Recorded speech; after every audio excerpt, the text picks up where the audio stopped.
Welcome back to another technical deep dive here in the debug zone. Today we're tackling a big question and breaking it down with insights from other users. Hopefully this clears up some misconceptions and helps you get the answer you need. So buckle up, stay a little curious, and let's jump right in.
And that's a wrap.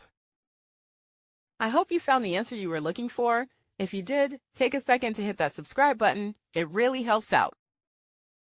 And let me know in the comments which solution worked best for you.